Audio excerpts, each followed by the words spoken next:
Ako nga pala si Maxine. I'm on my late 20s, isang corporate slave na aminadong may pagkatanga pagdating sa usaping pag-ibig. Hindi na ako magpapaligoy-ligoy pa. I'm in a relationship. A very complicated one. Well, maybe hindi naman talaga ganun ka-complicated. Ako lang ang nagpapagulo ng lahat. I had a boyfriend kasi, si Kennedy. Na-meet ko siya nung college and agad kami nagkagustuhan hanggang sa naging kami na nga. Nasustain namin ang relationship namin hanggang sa makapagtapos kami at makahanap ng trabaho. 8 years ang tinagal namin bago kami nag-break ng dahil sa third party. Meron siyang ibang babaeng nakakalandian at ang masakit pa doon, nag-umpisa silang maging flirtmates bago pa kami magkakilala ni Kennedy. Nawalan sila ng communication at ngayon na lang ulit binubuhay ang connection nila kung kailan nandito na ako. Kung kailan nasa buhay na ako ni Kennedy. Ang lagay tuloy parang ako pa ang hadlang sa love story nilang dalawa.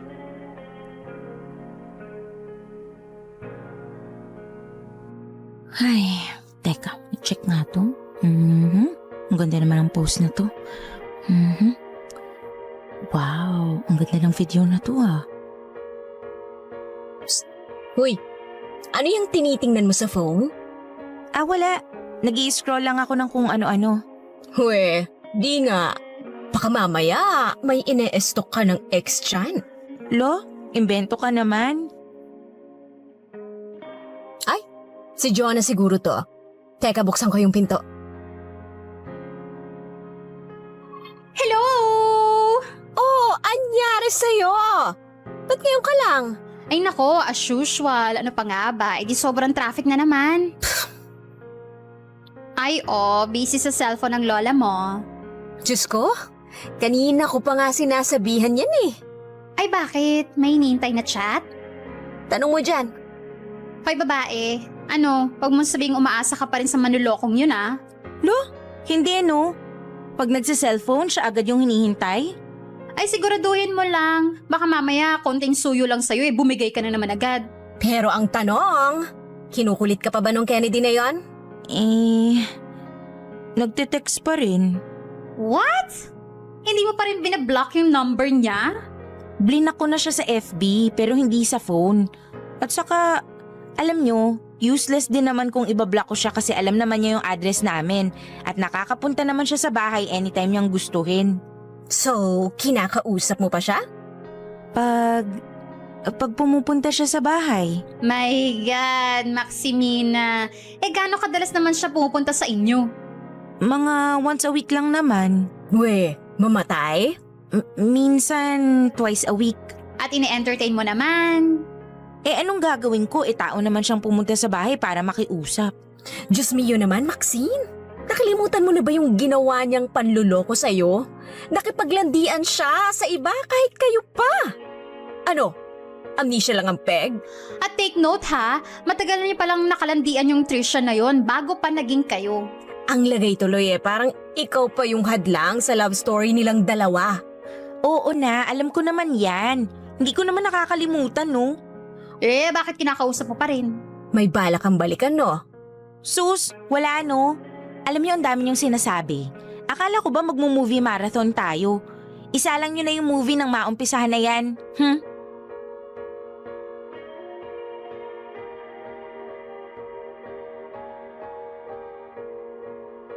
Oh, paano? Chat-chat na lang sa GC. Sige, nandito na rin ako sa tapat ng bahay namin. Okay. Bye. Ay, oo nga pala. Wala nga palang tao sa bahay ngayon. Umalis nga pala silang lahat. Nasaan na ba yung susi ko? Maxine? Ay pusa! Diyos ko, ba't bigla-bigla ka nalang lumilitaw kung kailang gabi na? Sorry. Ay, kanina ka pa rito? Oo, hinihintay talaga kita. Bakit? Gabi na. Wala naman. Namiss lang kita. Ay, gabi na Kennedy. Hindi na kita pwedeng i-entertain. Next time na lang ha. Maxine, wait. May gusto sana akong sabihin sa'yo eh. Ano yun? Kennedy, huy! Anong ginagawa mo? Tumayo ka nga dyan. Maxine, alam ko matagal mo nang gusto mangyari to. Di ba pangarap mo to na maikasal tayo? Ha? Maxine, pakasalan mo ako. Magpakasal na tayo. Ituloy na natin yung mga plano natin. Kennedy, wala na tayong kailangang ituloy kasi matagal na tayong wala. Niloko mo ako, di ba? Nakipaglandian ka sa iba habang tayo pa. Oo, pero ikaw naman yung mahal ko, Maxine eh. Yung sa amin ni Trish, landian lang yun at alam ko mali ako dun. Kaya please, balikan mo na ako. Ay, no. Maxine, please naman oh. Kung kinakailangan na manligo ulit ako sa'yo gaya ng ginawa ko dati, gagawin ko. Wala naman ako ibang gustong makatuluyan kundi ikaw eh. Ay, pagod na ako, Kennedy. At gabi na. Kaya please lang, hayaan mo na ako magpahinga. Maxine, hanggang ngayon kasi hindi mo pa rin tinatanggap yung sorry ko eh. Malamang, sinaktan mo ako eh. Anong gusto mo? Lolokohin mo ako tapos papatawarin kita ng ganun-ganun lang? Tatakpan mo ng proposal yung ginawa mong mali? Buti sana kung naghanap ka man lang ng magandang tiyempo, kaso hindi eh. Bigla-bigla ka na lang nagpakita sa bakuran namin ng may hawak na singsing, thinking na papayag akong magpakasal sa'yo. Pero di ba, matagal na natin gusto to. Nag-iintay na lang tayo ng tamang panahon, di ba? Noon yon, Kennedy. Noong tayo pa. Noong hindi mo pa ako niloloko. Noong buong buo pa yung tiwala ko sa'yo at nung nangangarap pa ako na bumuo ng pamilya kasama ka. Hindi ngayong wala na tayo. Hindi ngayong alam ko na may nilalandi kang iba. Ay, excuse me, papasok na ako. Wait lang. Maxine! Maxine! Si Kennedy ang kauna-unahang official boyfriend ko. Nagkaroon ako ng mangilang-nilang heartaches bago siya dumating sa buhay ko. Kaya akala ko talaga siya na yung one true love ko after all the pains I've been through. Siya ang lalaking pinakamamahal ko sa lahat. Kaya sobrang sakit at panghihinayang ang naramdaman ko nung nalaman ko ang tungkol sa kanila ni Trisha. Nung sariwa pa ang lahat hindi ko muna kinausap si Kennedy ng ilang buwan. Pero dahil hindi siya tumigil sa panunuyo at pangmamakaawa, unti-unti rin akong lumambot at pinakinggan siya. Pero ang hindi ko inaasahan yung bigla na lang siyang mag-aalok ng kasal, ngayong hindi pa naman kami nagkakabalikan. Totoong pinangarap ko ang maikasal kay Kennedy. Sa edad kong to wala rin naman akong nakikitang ibang mamahalin pa kundi siya lang. At palagi kong naiisip na wala na siguro akong ibang makikilala pa. Kung meron man, nakakapagod na rin magsimula ulit sa umpisa. Kaya matapos ang ilang buwan ng pangulit ni Kennedy, tinanggap ko rin ang proposal niya at kumapit ako sa pangako niyang kakalimutan na niya si Trisha. Mahal? Mahal? Mahal, bakit? Tikman mo nga tong luto ko kung sakto lang yung timpla. Okay, wait lang. Sige nga, patikim. Eto oh.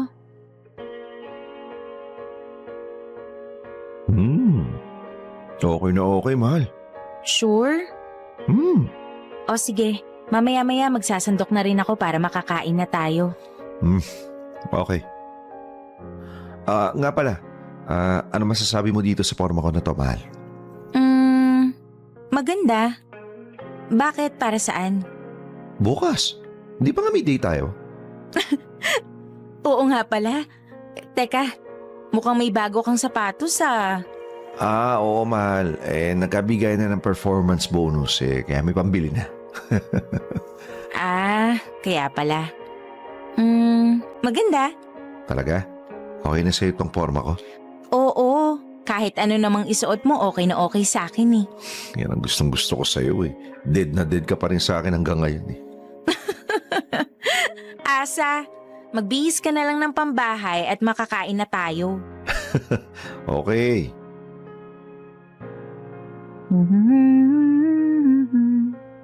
Mahal? Tapos na akong maligo. Ikaw naman. Sandali lang, mahal. Wala na pala tayong mineral water. Bibili muna ako saglit, ha? Hindi ba pwedeng mamaya na lang yan pag uwi natin? Baka magsara na yung water station mamaya. Ay, oo nga pala. Mahal, saglit lang to. Babalik din ako kagad. Okay, bilisan mo ha. Baka mali tayo sa reservation natin. Yap, mabilis lang to, love. Promise. Ay, maglilipat pa pala ng laman ng wallet. Teka nga. Ang kapal naman nitong wallet ni Kennedy. Ano bang mga laman nito? Teka. Ticket sa bus, membership card, resibo ng credit card. Wala namang credit card yun ah. Trisha? Bakit nakapangalan kay Trisha tong credit card? Last week lang? Ibig sabihin, nagkikita pa pala sila ni Trisha? Sinasabi ko na nga ba eh.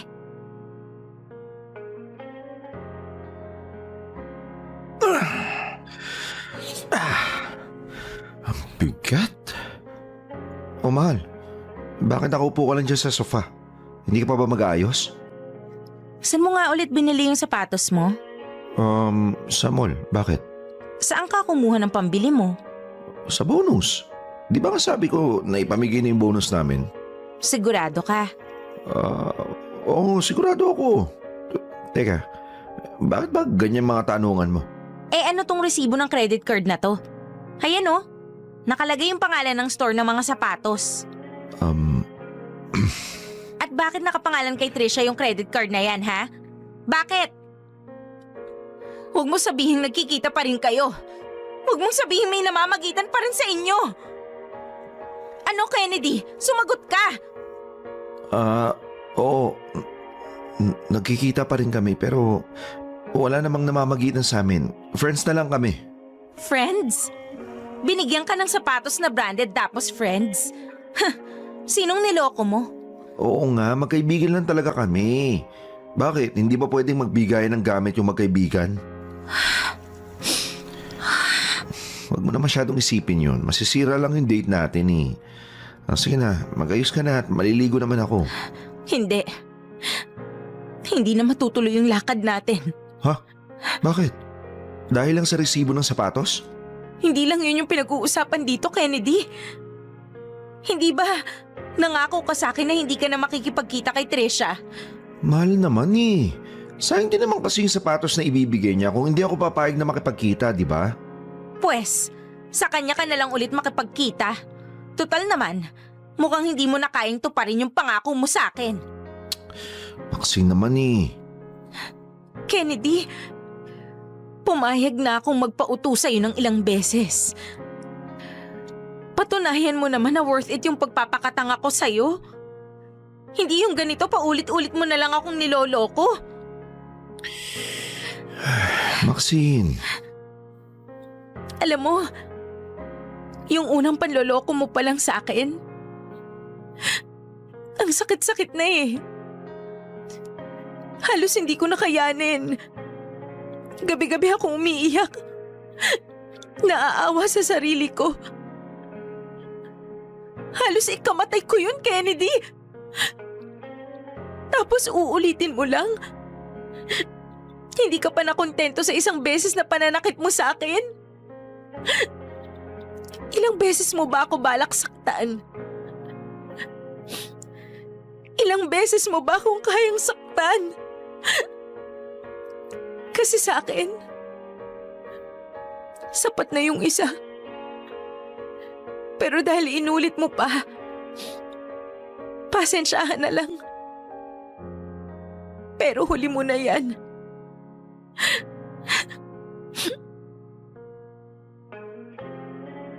Walang salitang makakatumba sa sakit na naramdaman ko noong nalaman kong nilokon na naman ako ni Kennedy. Seryoso, para akong namatay. Wala akong pakiramdam, walang ganang mabuhay, walang kahit ano. Palagi akong tulala at hindi umuusad ang buhay ko. Pakiramdam ko ay araw-araw akong na-stuck sa isang malaking kwarto na walang pinto, walang bintana, walang ilaw, walang hangin. Tumigil ang lahat sa buhay ko. Ang hindi lang huminto noon ay yung sakit. Yung mga tanong sa utak ko kung bakit nga nagawang lukohin at saktan ako ulit. Bakit ba may mga taong ganun gagamit ng isang grand gesture gaya ng proposal para pagtakpan ang kasalanan nila? Paniniwalain ka na mahal ka nila at handa silang magbago. Tapos ikaw naman tong si Panga, maniniwala at aasa na mananaig ang totoong pagmamahal. Only to end up crying and hurting again. Tuluyan na akong nababay kay Kennedy. Hindi ko siya kinausap, binlock ko siya sa social media accounts ko, nagpalit ako ng number, at lahat ng paraan para hindi niya ako makontak ulit ay ginawa ko. Sinikap kong itayo ang sarili ko. Nag-focus ako sa trabaho at sa hilig ko, ang pangongolekta at pagdodonate ng second-hand books. It was hard at the beginning pero sabi nga nila, fake it until you make it. Eventually, nakita ko na lang ang sarili ko na nag-e-enjoy na ulit sa mga bagay na ginagawa ko. Ay, nako. Ang hirap naman itong pinapagawa ng boss ko. Ay. Uy, si Bri. Hello, Bri? Hello, Maxine? Nandito na ako sa tapat ng pintuan ng office nyo. Dala ko yung mga books. Ay, sige. Puntahan kita dyan. Wait, ha? Hi. Hi. Pumunta ka pa talaga dito sa floor namin. Pwede namang magkita na lang tayo sa lobby. Baka busy ka rin eh. Sayang naman yung time mo para mag-akit baba. Bakit ikaw? Hindi ka ba busy? Medyo busy rin naman pero para sa'yo may time ako. Sorry? I mean, para dito sa donations. Para sa donations may time ako. Okay. Bukas pala tuloy yung lakad natin. Bukas? Ay, shucks! Oo nga pala. Saturday na nga pala bukas, no? Sorry, nawala sa isip ko. Okay lang. Sige.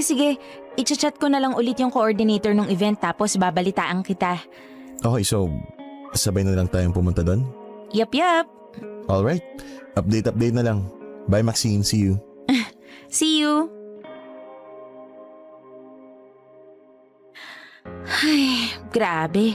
Nakakapagod din pala. Daming pumunta sa event Hindi ko in-expect yun. Oo nga eh. Pero ito naman yung klase ng pagod na worth it. Sinabi mo pa. Ay, thank you pala sa pagsama mo sa akin ha. Buti na lang nandyan ka.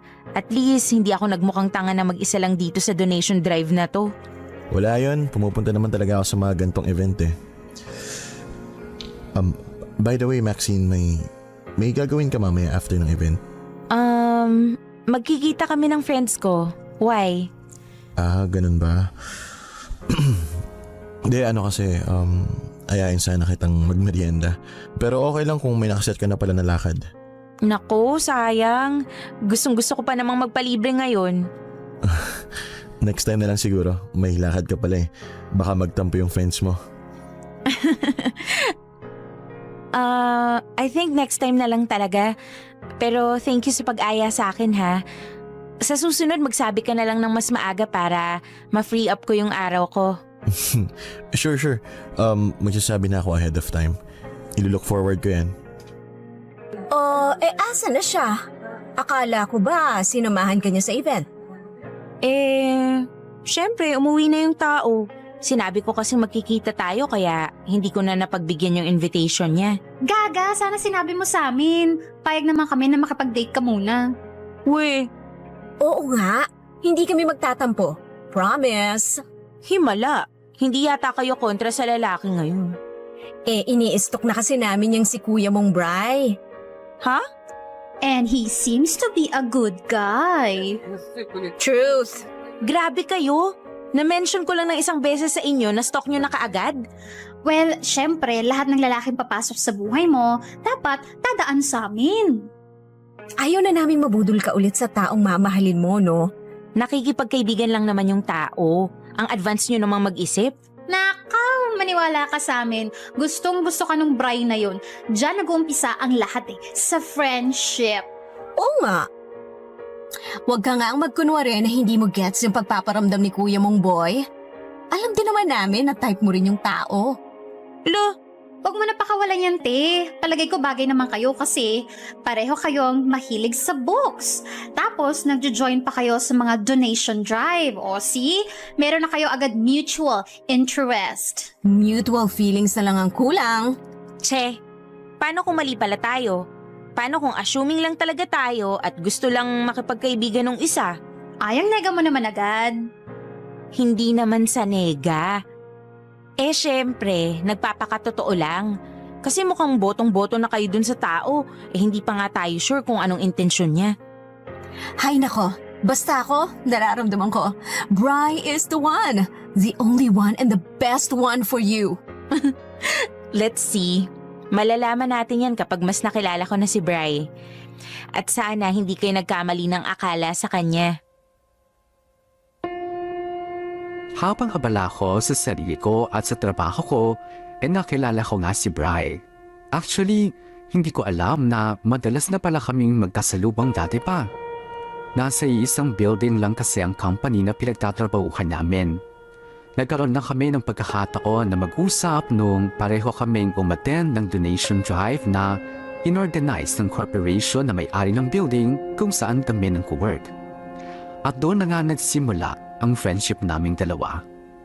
Walang halong pretension pero hindi talaga ako naghahanap ng any potential relationship at that time.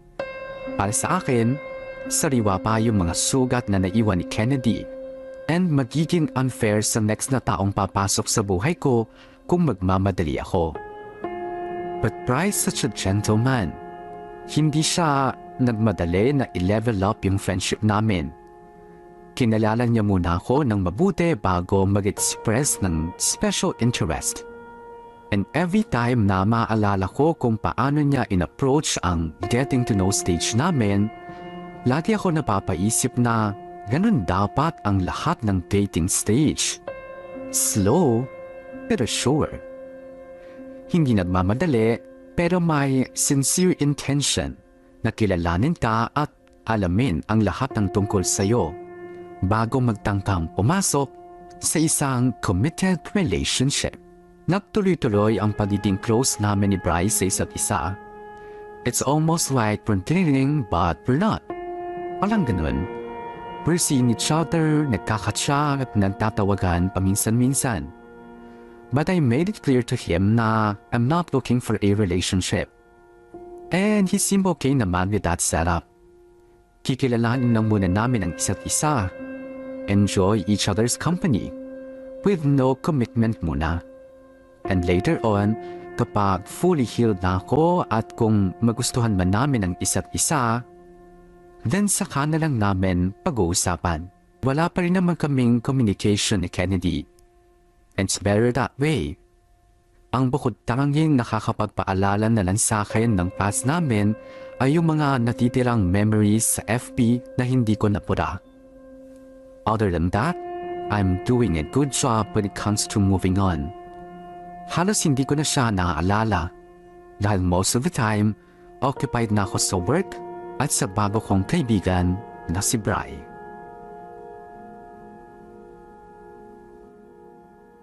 Uy, salamat sa pagdalaw nyo ha. Kahit papaano may nakakausap ako dito. Kagabi pa ako bagot na bagot eh. Wala yun. Kumusta na ba si tita?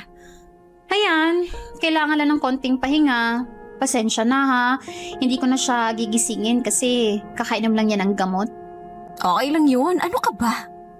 Huwag kang mag-alala, Jo. Kung sakaling hindi pa kayo nakakalabas by tomorrow, dadaan ulit kami ni Maxine after ng work. Uy, no need na. Baka pagod pa kayo nun. Okay lang, wala naman yung pagod ko kapag kasama ko si Maxine eh.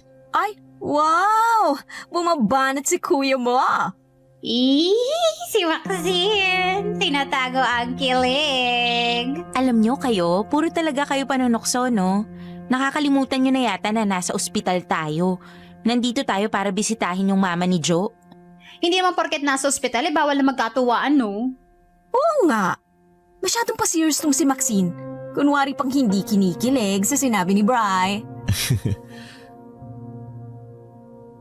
Oops, ay sorry. Si Arma tumatawag. Sagutin ko lang saglit ah. Go, go.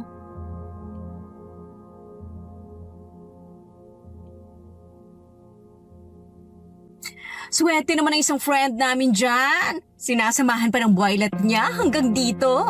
True, mapapasana all na lang talaga tayo. Hay nako, ayan na naman po sila sa panunokso nila. Pero seryoso girl, na-appreciate namin yung effort niya na samahan ka dito sa amin. Oo nga.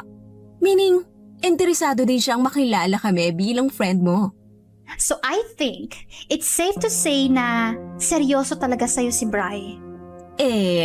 Ang tanong, nanliligaw na ba siya sa'yo ha? Hindi pa eh. Yun lang. Sinabi ko na rin naman sa kanya na hindi pa ako ready na mag-entertain ng manliligaw. At bakit? Bax, months pa lang nung lumipas simula nung nag-break kami ni Ken. Syempre sariwa pa yung sakit. Mahirap namang magpapasok ng bagong tao sa buhay ko kung hindi pa ako fully healed, di ba? Sa bagay, may point. Pero girl, huwag mo nang patagalin yung healing process mo ha. Bahala ka, ikaw din. Pag napagod niyang si Bri kakaintay, baka manghinayang ka sa huli. Sinusubukan ko naman. Kaso, hindi naman ganun kadali yun. Ang tagal na din nung naging relationship namin ni Kennedy kaya nasanay din ako na nandyan siya. Okay lang yan. For as long as hindi mo na babalikan yung tao. Madala ka na sa mga ginawa niya sa'yo, Diyos ko. Don't worry, ngayong nandyan na si Bri, siguro naman mas mapapadali na yung paglimot ko kay Kennedy. Sana nga talaga girl. Gustong gusto na naming makita kang masaya. Yung totoong masaya. Sorry talaga, Maxine. Hindi na kita nahatid pa uwi. Nagka-emergency kasi sa bahay eh. Okay lang yun, no worries. Kumusta naman mama mo? Medyo okay na rin naman. Hindi lang pala nakainom ng maintenance. Nice. At least, okay na siya ngayon. Go na, asikasuhin mo na muna siya. Chat mo na lang ako later kapag okay ka na. Nandito na rin naman ako sa bahay eh. Sige, salamat talaga sa pag-intindi, Max. Later na lang. Okay, bye. Max? Ken? Hi. Anong ginagawa mo rito? Matagal na kasi tayo hindi nakakapag-usap eh. Nablock yung FB ko kaya hindi na kita ma-chat. Hindi mo naman kailangan mag-explain eh. Baka kasi makalimutan mo na nandito pa ako eh. Ken, Gusto ko lang naman sabihin na hindi pa rin kita nakakalimutan at saka ipapaalala ko lang din na hindi pa ako sumusuko sa paghingi ng sorry sa'yo. yun lang ba yung gusto mong sabihin? At saka hindi na muna ako mangungulit, Maxine. Ayoko rin na mas lalo ka maumay sa pagmumukha ko eh. Buti naman. Pero magpaparamdam at magpapakita pa rin ako sa'yo from time to time para hindi mo makalimutan na naghihintay lang ako na mapatawad mo ako. Alam kong napakalaki ng kasalanan ko sa'yo at alam ko rin na kailangan mo na mahabang panahon para mawala yung sakit na binigay ko. Sana maging okay din ang lahat, Maxine. Sana makabalik pa tayo sa dati. Gagawin ko ang lahat para mangyari yon. Kahit paunti-unti. Alam kong matututunan mo rin akong patawarin. Maghihintay ako kahit matagalan pa. Yun lang ba yung gusto mong sabihin? Oo, yun lang muna. Salamat sa pakikinig ha. Kahit papano, alam kong hindi mo pa rin tuluyang sinasara yung pintuan mo sa akin. Mauna na ako. Bye.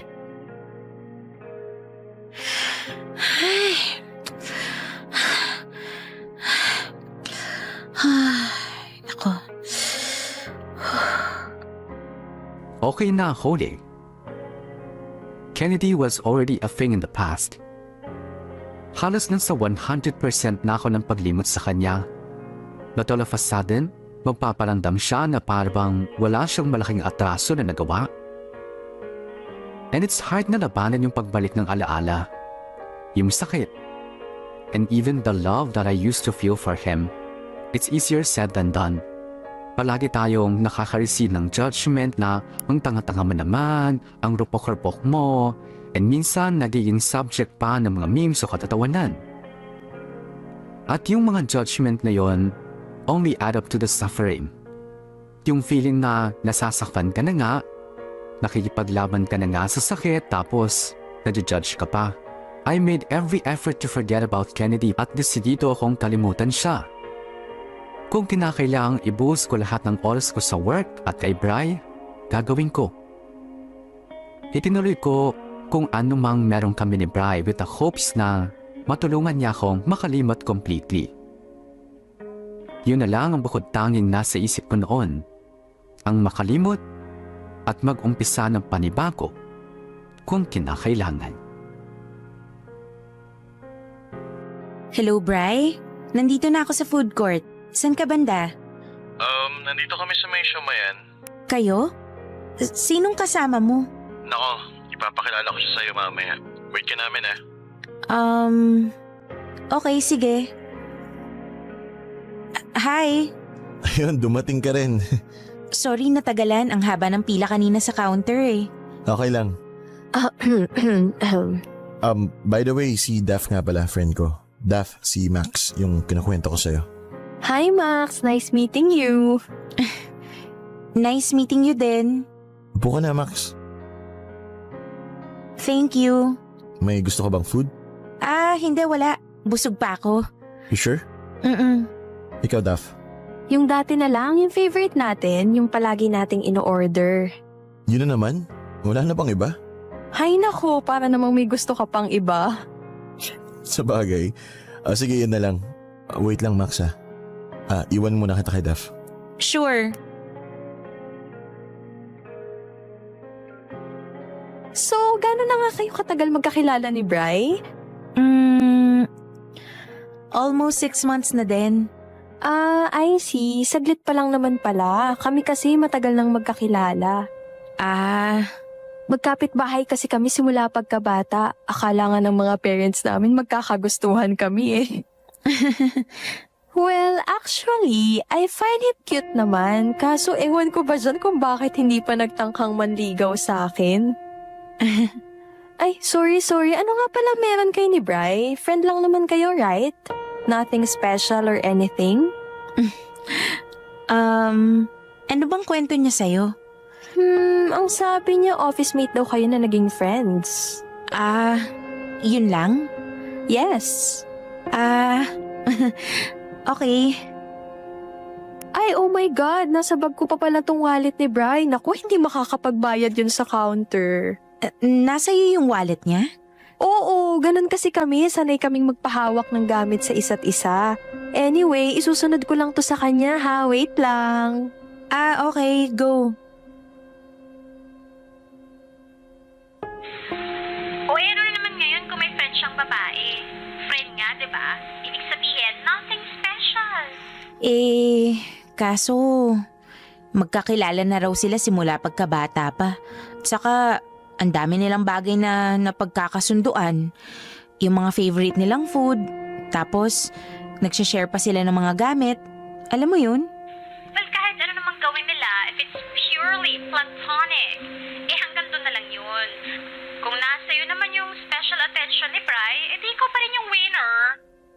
Ang problema, sabi ni Bri kay Daph, friend niya lang daw din ako. Ay, yun lang. Tapos, ang pakilala niya kay Daph, friend niya din. Paano kung may something special din sila, tapos itinatago lang niya sa term na friend, 'di ba? Ay, alam mo, feeling ko nag-overthink ka lang din eh. Kasi kung totoong matagal na silang magkakilala at may gusto si Bri kay Daphne, edi sana matagal na siyang nanligaw doon. Paano kung naghihintayin lang sila? Paano kung tamang tiyempo lang yung kailangan nila para... Alam mo na. Ay naku, huwag ka nga masyadong mag-isip ng negative dyan. Ewan ko, Jo. Pero... nasasaktan kasi ko eh. Ha? Bakit? Seryoso ka? Oo eh. Parang bumabalik na naman ako sa feeling na kinukumpara ko yung sarili ko sa iba. Napapatanong ako na hindi pa ba ako sapat? Ang hirap, Jo. Kung kailan, unti-unti ko nang binubuksan yung puso ko para sa iba. Saka pa ako makakaramdam ng ganito. Ang hirap pala. Masakit na yung naranasan ko kay Ken. Pero, mas masakit pala na mararamdaman mo na naman yung parehong sakit. Pero sa ibang tao naman.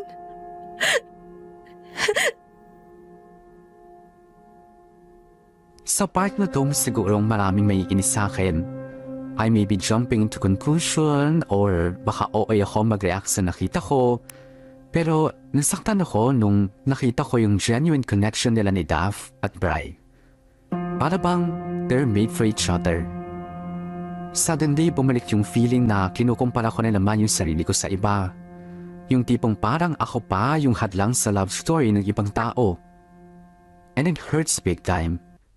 I don't know kung ako lang ang nakakaramdam nito pero mas masakit pa pala yung pain na nagbabalik from the past kumpara sa panibagong form of pain.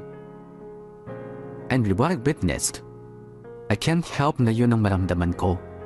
All the while I thought, naramdaman ko na kay Kennedy yung pinakamasakit o pinakamalalang sakit na mararamdaman ko sa buong buhay ko.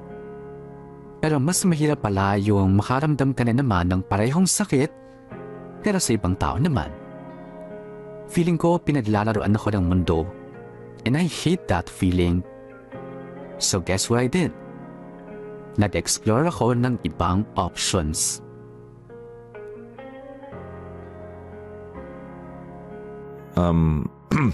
So, paano? Dito na lang? Thank you sa paghatid. No. Thank you. Thank you sa pagpahig na lumabas tayo. Walang anuman. Maxine, alam ko medyo naninibago o naiilang ka pa. Huwag ka mag-alala. Normal lang naman na maramdaman mo yan eh. At saka, hindi naman ako nag-e-expect na biglang okay agad ang lahat, di ba? Masaya na ako na kahit pa paano binuksan mo ulit yung pintuan mo para sa akin. Or at least, nakinig ka man lang sa mga gusto kong sabihin. Pero, Kennedy, wala pa akong maipapangako sa'yo ha. Hindi ko pa sure kung mapagbibigyan ko yung pakiusap mo na makipagbalikan. Okay lang yan. Ngayon lang naman yan eh. Gagawin ko ang lahat para magtiwala ka ulit sa akin. At sisiguraduhin ko, hindi mo na ulit pagsisisihan yung pagkakataon na ibibigay mo sa akin. Sige na. Medyo gabi na rin eh. Kailangan mo na magpahinga. Next time na lang ulit tayo mag-usap ha. Bye Maxine. Good night.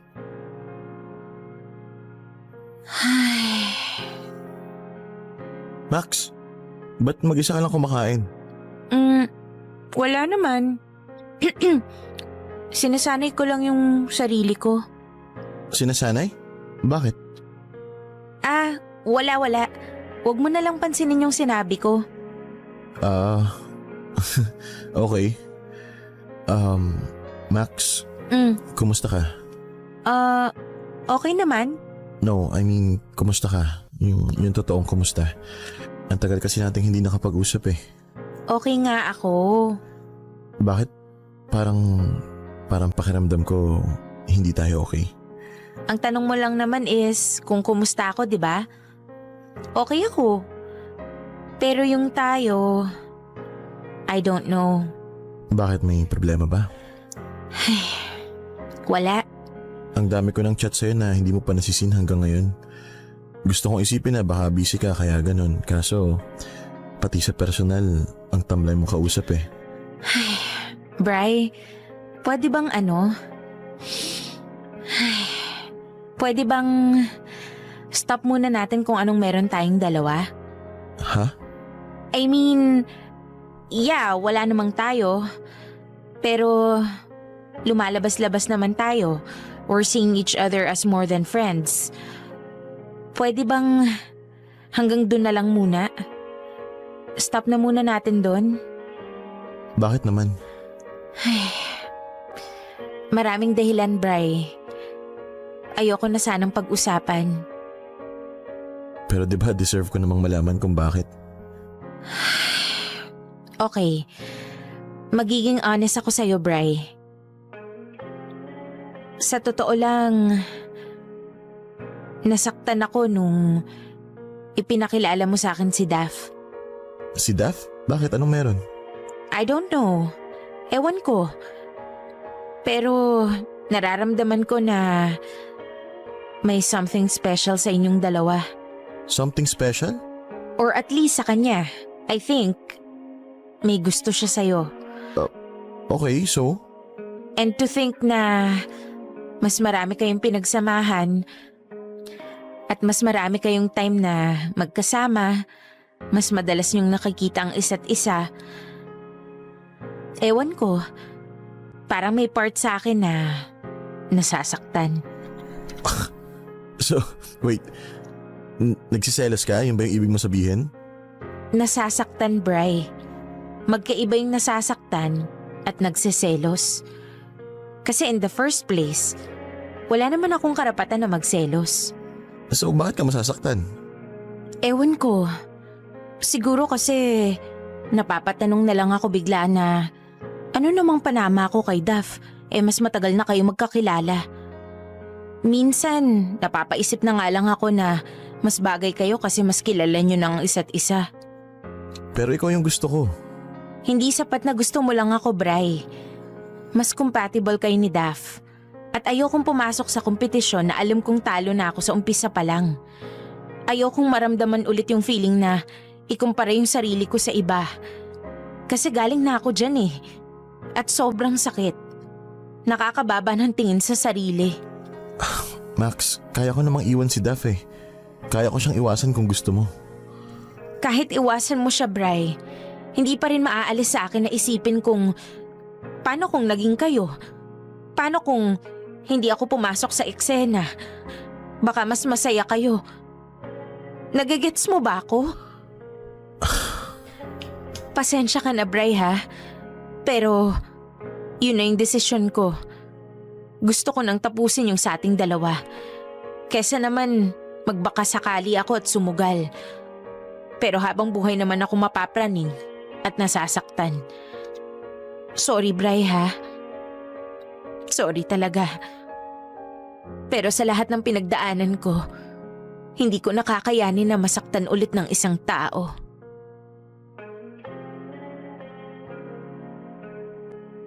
I'm giving everyone the license to judge me. Tatanggapin ko, isang napakalaking katanghan ang balikan ko ulit ang taong nanakit sa akin ng paulit-ulit. Pero kahit naman anong sabihin nyo, okay lang sa akin. Hindi na masakit. Kasi naramdaman ko na ang pinakamasakit na pakiramdam. And nothing compares to it. At yun ay yung feeling na masaktan ka ulit after opening yourself up for a new person. Mas gugustuhin ko na lang sigurong masaktan ulit sa parehong tao na nanakit sa akin dati. At least I already know what to expect. Masasaktan na rin lang ako, siguro doon na lang sa taong may immunity na ako. Tanga man pakinggan, pero practical.